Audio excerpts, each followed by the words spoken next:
Olá, pessoal. Estamos lendo o livro Seguindo o Plano de Deus, de Kenneth Reagan, e hoje chegamos ao último capítulo, o capítulo 7, cujo título é O Caminho do Amor é o Caminho Melhor. O amor jamais acaba.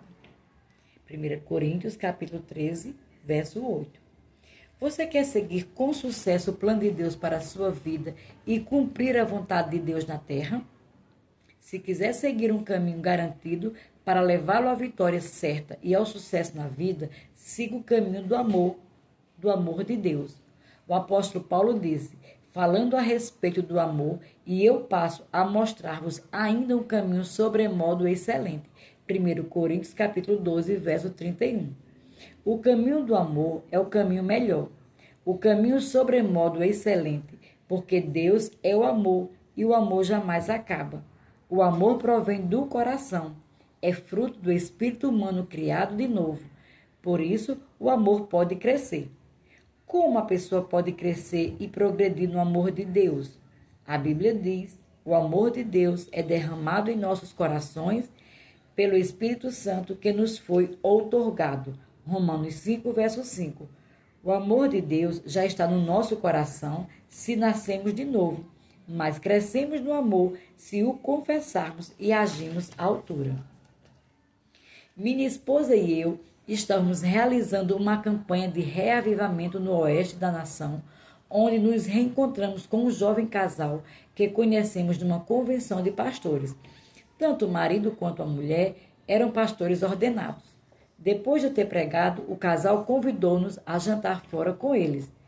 No restaurante, a esposa desse pastor jovem disse-me, irmão Reagan, você me deixou confusa. Não, respondi, não fui eu quem a deixou confusa. Você estava confusa antes de eu chegar aqui. É só que a luz da palavra de Deus revelou a confusão. Mas qual é o problema?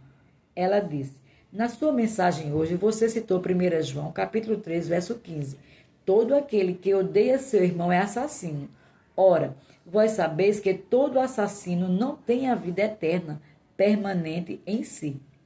Sim, foi isso mesmo, respondi. Confesso que falei exatamente assim. Quando estávamos ministrando muitas vezes, o Espírito Santo nos leva a dizer coisas que não tínhamos sido planejadas para o programa.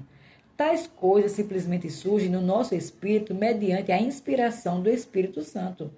Quando, por exemplo, citei 1 João capítulo 3, verso 15, diante da congregação, falei, a Bíblia diz que todo aquele que odeia seu irmão, e isso inclui a sogra, também é assassino. Pois bem, odeio a minha sogra, ela continuou. Eu sabia que essa mulher realmente não odiava sua sogra. Ao invés de deixar o amor de Deus dominá-la, estava se deixando dominar pelo seu raciocínio humano e pela sua carne. Andar na carne mete as pessoas em apuro sem falta. Falei para ela, pois bem, se você realmente odeia sua sogra, você é assassina e não tem a vida eterna permanecendo em você. Se a vida de Deus estivesse em você, a natureza de Deus também estaria em você. E a sua natureza é amor. Por isso, o amor de Deus estaria em você. O que vou fazer? Perguntou a mulher desesperada. Respondi, irmã, olhe bem nos meus olhos e diga, odeio minha sogra. E ao mesmo tempo veja o que acontece no seu espírito, no seu coração. Ela falou, portanto, odeio a minha sogra. Quando você disse isso, o que aconteceu no fundo do seu espírito? Há algo lá dentro me arranhando, disse ela. Não há dúvida, avisei a ela. Trata-se do amor de Deus. Está constrangendo você. Está procurando atrair a sua atenção. Mas ao invés de você se render a ele, você está deixando a sua mente correr solta e a sua carne dominar sobre você. O que vou fazer? Até essas alturas estava realmente desesperada. Falei, haja como se você amasse a sua sogra, porque você a ama mesmo. Vivemos na carne uma parte tão grande da nossa vida que muitas vezes nos esquecemos de que realmente somos seres espirituais. Não somos seres físicos, nem somos seres das paixões. Somos um espírito, temos uma alma e habitamos num corpo. Seria de ajuda para você tornar-se mais consciente das coisas espirituais e as coisas de Deus seriam mais reais para você se considerasse um ser espiritual, pois é isso que você é. 1 Tessalonicenses, capítulo 5, verso 23. Realmente, você seria grandemente ajudado se declarasse em voz alta esses fatos. Sou um espírito, tenho uma alma e habito num corpo. A Bíblia diz: o amor de Deus é derramado em nossos corações pelo Espírito Santo que nos foi outorgado. Romanos 5, versículo 5, o amor de Deus é derramado em nossos corações, ou espírito, não é derramado em nossa alma ou corpo. O caminho do amor em conexão com a cura. Essa mulher convidou minha esposa e eu para tomar o lanche na sua casa depois do último culto da campanha de reavivamento que fui dirigir. Convidou também a sua sogra. Naquela noite, na casa deles, a mulher nos falou em particular: você tinha razão, não odeio a minha sogra. Os parentes do meu marido são pessoas maravilhosas, são crentes e amam a Deus. Reconheço que o amor de Deus estava em mim o tempo todo, só que eu não o deixava tomar conta de mim. Esse casal jovem tinha 3 crianças. A menor delas era uma menina entre 3 e 4 anos de idade.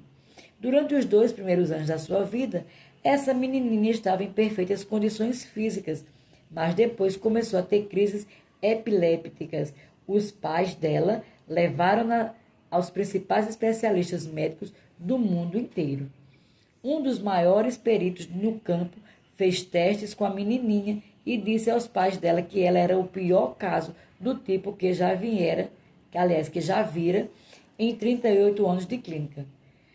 A menininha tinha que tomar remédios, mas nem sequer a medicação faria cessar as crises, só as tornava menos intensas. Os pais estavam se esforçando para conseguir a cura para a filhinha. Certa noite, estávamos nos preparando para ir à igreja e essa mulher telefonou e pediu a nossa visita para orarmos pela filha dela. A criança estava nas fases preliminares de outra crise epiléptica. Normalmente, não visitamos todas as pessoas que pedem a nossa presença, porque se o fizermos em favor de uma pessoa, teríamos que fazê-lo para todas e não teríamos tempo para mais nada senão orar pelas pessoas. Quando, porém, Deus nos manda ir, obedecemos a Ele e vamos. Naquela noite, o Senhor nos ordenou que fôssemos visitar aquela família a nosso caminho para a igreja. Fui indo para lá de carro e o Senhor me falou de modo tão real como se houvesse alguém sentado no banco traseiro. Não era uma voz audível, pois minha esposa não a ouviu. O Senhor disse: não ore pela criança, não unja a criança com óleo, não imponha as mãos na criança. Quando você chegar ali, diga à mãe: segundo a antiga aliança, eu disse que se o meu povo andasse nos meus estatutos e guardasse os meus mandamentos, eu tiraria do meio dele as enfermidades e completaria o número dos seus dias. Colocando essas promessas na linguagem do Novo Testamento, Jesus disse em João 13:34, novo mandamento vos dou, que vos ameis uns aos outros, assim como eu vos amei, que também vos ameis uns aos outros. O Senhor continuou: diga a ela em seguida que quando ela andar no meu mandamento do amor, removerei a enfermidade do meio dela e cumprirei o número dos seus dias. Diga a ela: você deve dizer a Satanás: Satanás, estou andando no amor. Tire suas mãos da minha filha. Quando chegamos ali, fiz exatamente conforme o Senhor me ordenara. Mal acabei de falar aquelas palavras quando a mãe voltou-se para a filhinha e disse: Satanás, estou andando no amor, tire suas mãos da minha filha.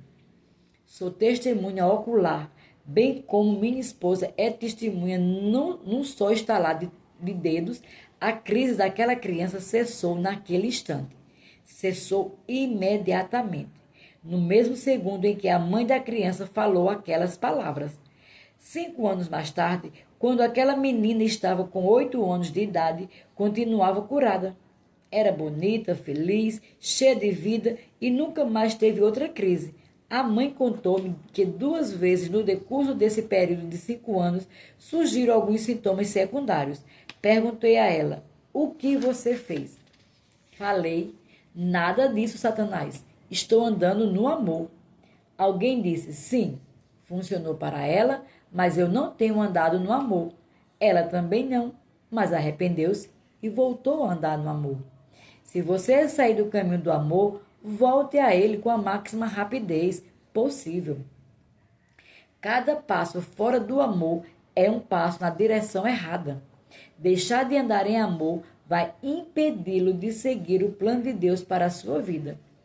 Fui curado há mais de 55 anos em aqui eu não sei ler direito, em McKinney, Texas, quando era um menino batista, lendo a Bíblia metodista da minha avó.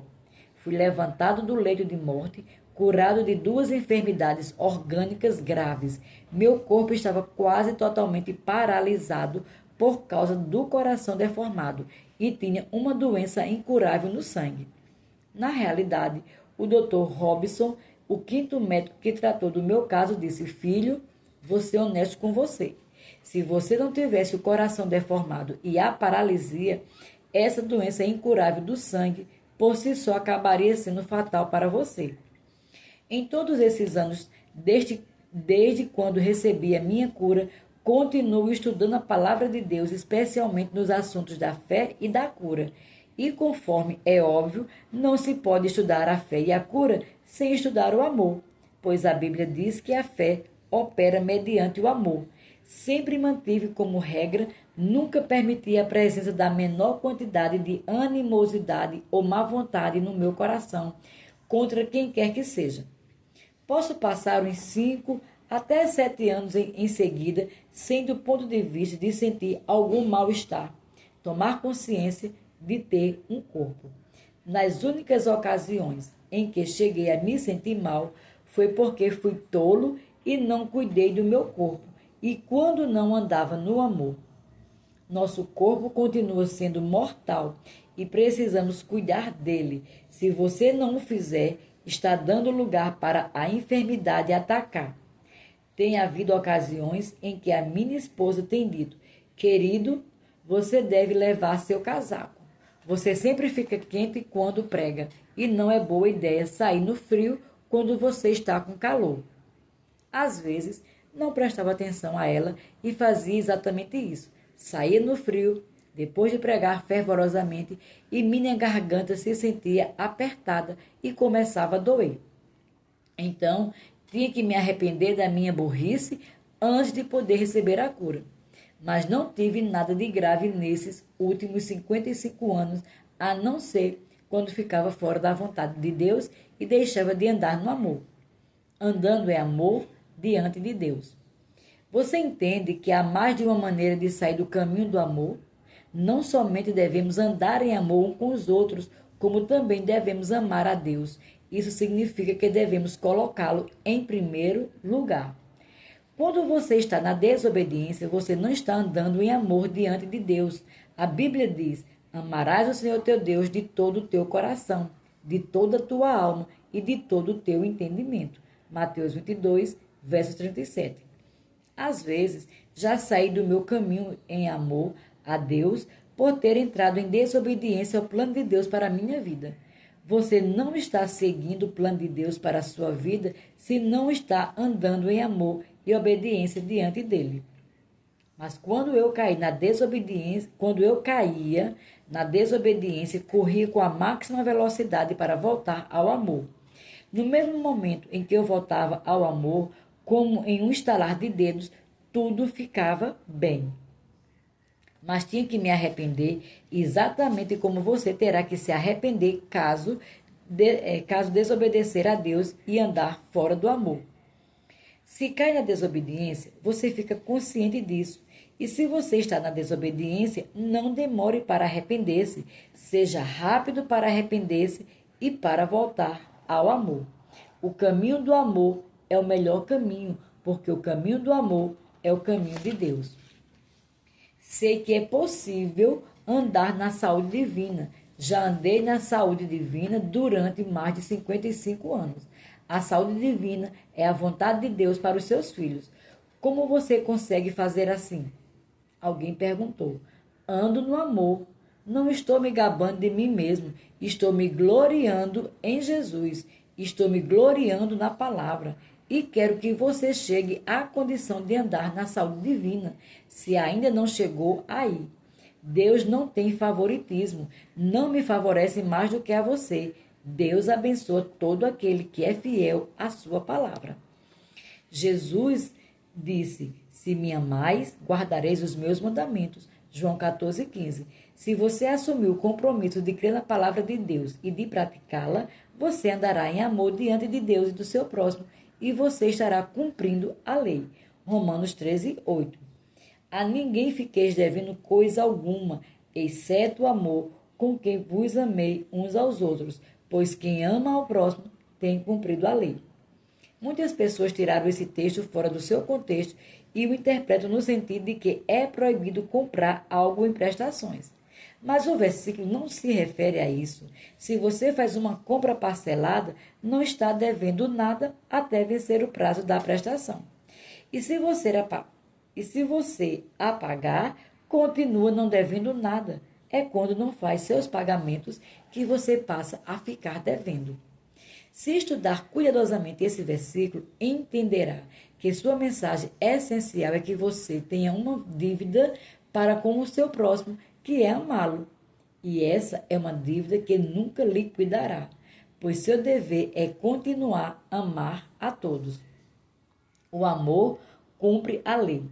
Note a última parte daquele versículo, pois quem ama ao próximo tem cumprido a lei. Em outras palavras, se você está andando no amor, está andando na vontade de Deus para a sua vida e será fácil seguir seu plano e propósito para você. Pense nisso. Segundo a antiga aliança, o povo de Deus podia cumprir a lei e as enfermidades seriam tiradas do seu meio e seria cumprido o número dos seus dias. Segundo a nova aliança, porém, quem anda em amor também tem cumprido a lei.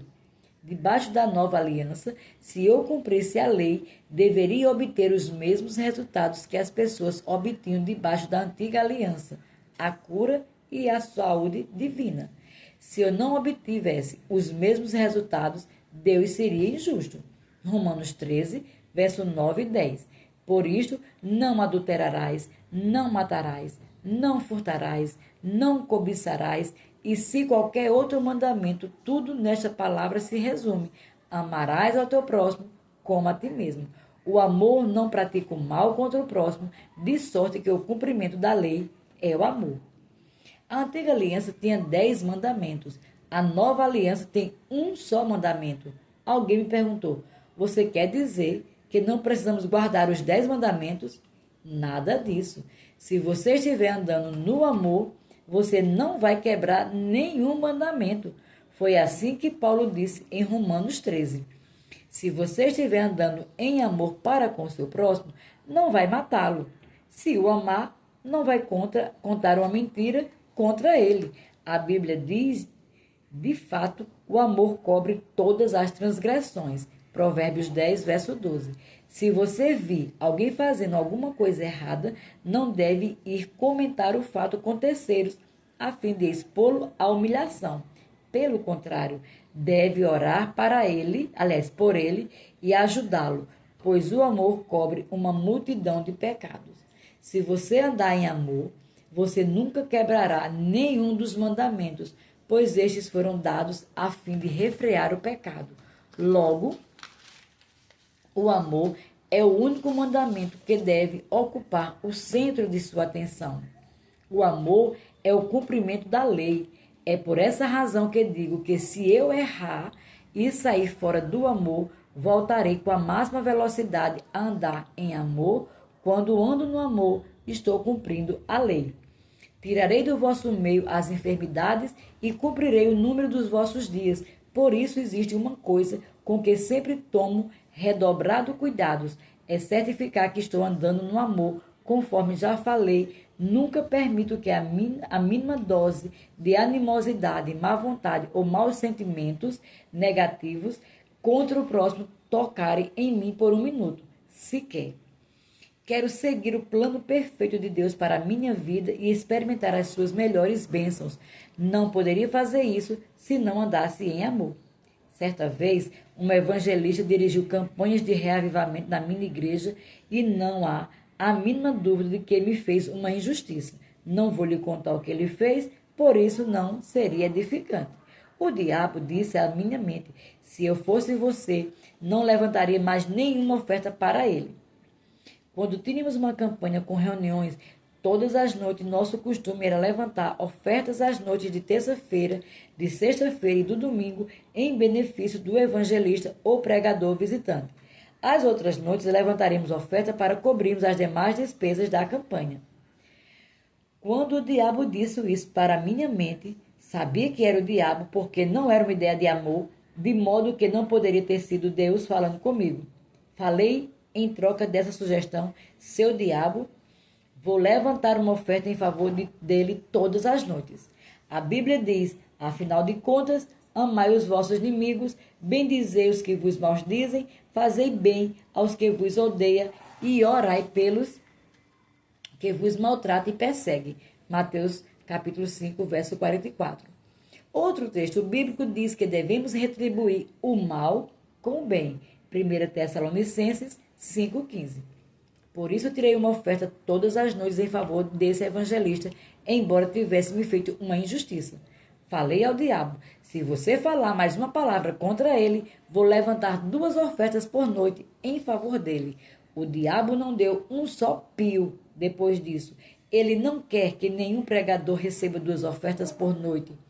Já fica bastante irado quando recebe uma por noite. Naqueles tempos, minha igreja era menor do que qualquer uma das igrejas nas quais esse evangelista pregara, de modo que lhe perguntei o quanto recebia em média quando pregava nas campanhas. Dei a ele 3 vezes mais aquela soma, mesmo tendo que completar esse total do meu próprio bolso. Andar no amor é assim mesmo, e é o que a Bíblia nos manda fazer. Você quer se manter na saúde e no bem-estar e ser abençoado e seguir com sucesso o plano de Deus para a sua vida? Faça, portanto, o que a Bíblia manda fazer e ande no amor. Ficamos por aqui, até o próximo vídeo.